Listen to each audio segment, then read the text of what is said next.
अब बरसात हो रही है तो क्या हो रहा है, जगह पानी भरा हुआ, मच्छर हो जा रहे हैं, मच्छरों से क्या होता है, मलेरिया या बुखार आ जाता है ना, डेंगू हो जाता है, उससे क्या होता है बीमारियां फैल मतलब होती हैं और ज़्यादा। तो एक बार एक व्यक्ति को एक बीमारी हो गई तो पता चला उससे संबंधित दूसरी बीमारी, तीसरी बीमारी, उसके घर के कोई और 2-4 लोग हैं उनको भी मतलब बीमारी हो जाती है। तो कहने का मतलब ये है कि जलवायु परिवर्तन हमारे शरीर पर, हमारे ऊपर बहुत ज़्यादा असर हमारा होगा। इसके बाद आती है हमारा प्रदूषण। अब प्रदूषण 2-3 तरह का होता है, एक होता है जल प्रदूषण यानी पानी वाला प्रदूषण, एक होता है वायु प्रदूषण और एक होता है हमारा ठीक है यानी अपना जो धरती का होता है।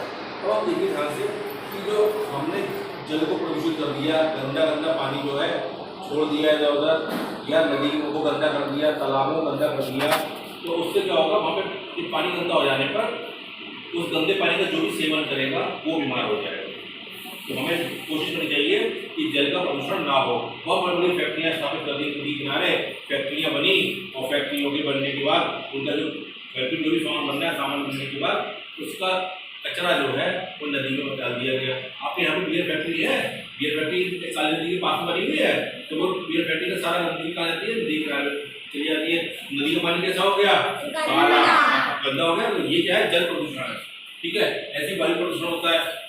वायु प्रदूषण क्या होता है, हवा गंदी हो जाती है। हम लोग क्या करते हैं, अंगीठी जलाते हैं, पेट्रोल गाड़ियाँ चला रहे हैं, डीजल गाड़ियाँ चला रहे हैं, तो और चिमनियों में धुआं निकलता है, आपकी बियर फैक्ट्री में धुआं निकलता है ऊपर से, ये सब आसपास ऐसी बदबू सी आ जाती है, ये वायु प्रदूषण है। वायु खराब हो जाती है, जब गंदी हवा हो जाएगी, हम सांस लेंगे तो सांस के माध्यम से क्या जाएगी, गंदगी जाएगी शरीर में, फेफड़ों में, और बीमार पड़ जाएंगे।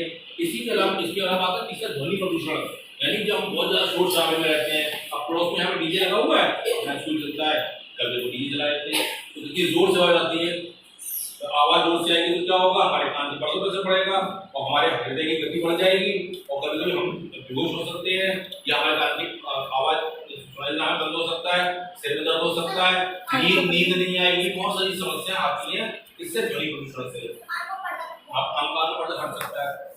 अब क्या है, एक कचरा प्रबंधन, ध्यान समझिए, कचरा प्रबंधन, जितना भी गंदगी है उसको कैसे हटाया जाए, उसका प्रबंधन हमें आना चाहिए। आप छोटे छोटे बच्चों के लिए जो बताने जा रहा हूँ, बड़े ध्यान समझिएगा। हमारे पास 2 प्रकार का कूड़ा है, एक गीला कूड़ा है और एक सूखा कूड़ा है। सूखे कूड़े को अलग रख दीजिए, गीले कूड़े को अलग रख दीजिए। ठीक है, गीले कूड़े को उठाने की व्यवस्था अलग है और सूखे कूड़े की अलग है। अपने ये घास कूड़ा हो जाता है ना, हम लोग उसको क्या करते हैं, काटते हैं हम लोग, और काटने को एक जगह डाल देते हैं, जब वो सूख जाता है तो क्या करते हैं, उसमें आग लगा देते हैं या उसे किसी जानवर को दे देते हैं। जानवर मतलब जो बच्चे क्या जानवर में वो अपने अंदर खिला देगा घास को। तो क्या हमने कचरे का प्रबंधन किया, कचरे का मैनेजमेंट किया, कचरे का सही जगह इस्तेमाल कर लिया कि ये चीज यहाँ जानी चाहिए। ठीक है, अब पॉलिथीन है, पॉलिथीन बच्चे अपने खाते हैं, छोटी छोटी खाए, पॉलिथीन ली और वहाँ पर डाल दी, लंच के कागज बच्चे को डाल दिए। तो ऐसे कागज जो कि या ऐसी चीजें जो जल्दी खराब मतलब नष्ट नहीं होंगी, उनका प्रबंधन आप तरह से किया जाता है। प्लास्टिक को ले जाकर अलग छांट लिया जाएगा, प्लास्टिक की बोतलें हैं, आप लोग के शैम्पू के पाउच हैं, है ना, और छोटी मोटी बातों की थैली वगैरह है, ये सारी चीजें अलग तरीके से इसका प्रबंधन होता है। ये प्लास्टिक है और प्लास्टिक को इकट्ठा करके फिर उससे प्लास्टिक को रिसाइकिल कर दिया जाता है, दोबारा से दूसरी प्लास्टिक की चीजें बना दी जाती है। तो इस प्रकार से कचरे का प्रबंधन आना चाहिए। पानी की बचत, ये बच्चों अभी बड़ा इंपॉर्टेंट टॉपिक है, पानी की बचत। मैंने देखा है समस्या में चलता है, बच्चों को प्यास नहीं लगी है फिर भी बच्चे पानी पी जा रहे हैं। नल में खूब जोर से नल खराब हो गया था, अभी देखा था, समझवाया मैंने, समझाया था। ये किसकी गलती है, ये बच्चों की गलती है, बच्चे चीजें समझते नहीं है। अब मैं समझा रहा हूँ, समझिए, नल हमें ढंग से चलाना है, कहीं खराब ना हो, और जितना पानी हमें इस्तेमाल करना है वो उतना ही निकालें। ये नहीं है ऊपर हैंड वॉशिंग यूनिट, मैंने कई बच्चों को देखा, बोतलें भर ली, फिर हाथ धो रहे हैं, पैर भी डाल दे रहे हैं उसके अंदर, देखा सर नहीं देख रहे हैं, सर नहीं देख पा रहे हैं, पैर डाल दो, पैर भी धुल रहे हैं, मुंह धुल रहा है, सिर धुल रहा है, क्या पानी की बर्बादी कर रहे हैं। क्योंकि आप सुबह नहा के आए हैं तो अभी आपके पास इतना ज्यादा पानी बर्बाद नहीं करना चाहिए। आप जैसे 100-200 बच्चे इकट्ठे हुए हैं स्कूल में, तो 5-6 बार चल जाएगा, बहुत गलत बात है। तो हमें पानी की बचत करनी चाहिए, जितना जरूरी है उतना ही इस्तेमाल करना चाहिए, बाकी पानी बर्बाद नहीं करना चाहिए। इसके अलावा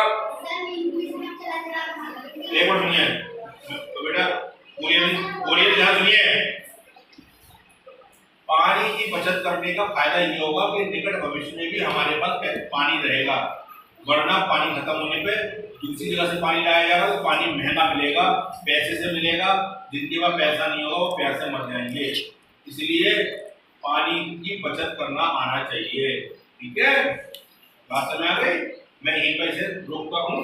और विश्व प्रकृति संरक्षण दिवस है, ये कल हमारा 28 जुलाई को, कल रविवार है, कल हमारा विश्व प्रकृति संरक्षण दिवस है।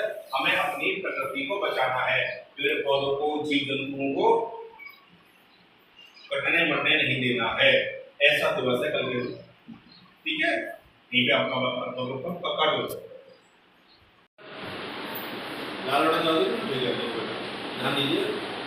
मैं बता रहा हूँ यहाँ पे जलवायु परिवर्तन के बारे में। देखो जलवायु परिवर्तन जो है, जलवायु किस प्रकार से इसका मतलब परिवर्तन होता है, किस प्रकार से उसका असर पड़ रहा है। इस समय बारिश का मौसम चल रहा है, क्या चल रहा है? बारिश का मौसम। और देखो अभी बरसात हुई, तुम्हें गर्मी लग रही बहुत ज़्यादा, पसीना बह रहा है। ठीक है, जब बरसात खत्म हो जाएगी जाड़े शुरू हो जाएंगे, है ना।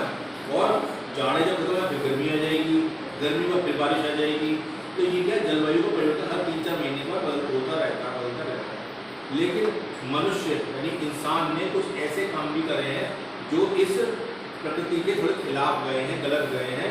तो उस वजह से जो है तापमान में वृद्धि हो गई है, तापमान बढ़ गया है। और जब तापमान धरती का बढ़ा उसका असर ये हुआ कि कुछ जीव जंतु हमारे नष्ट हो गए, कुछ वनस्पतियाँ वो नष्ट हो गई, और जो हमारी बर्फ थी ग्लेशियर्स पर वो पिघलने लगी, और धरती का जो जल स्तर है वो बढ़ गया।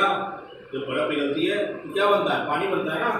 तो वो पानी बन गया, पानी बनकर समुद्र का पानी मतलब बढ़ गया, और उस वजह से क्या हुआ, धरती का कई हिस्सा पानी में डूब भी गया। तो ये मनुष्य जब थोड़ा गलत करता है तो उसका जो दुष्परिणाम है वो भी किसे भोगना पड़ता है? मनुष्य को ही भोगना पड़ता है। तो जलवायु में परिवर्तन बहुत तेजी से हो रहे हैं, और कभी बहुत ज़्यादा गर्मी हो जाती है, कभी बहुत ज़्यादा सर्दी हो जाती है, कभी चिपचिपाहट महसूस होती है, कभी सर्दी। और इससे क्या होता है, हमारी जो बार बार जलवायु परिवर्तन होता है हमारे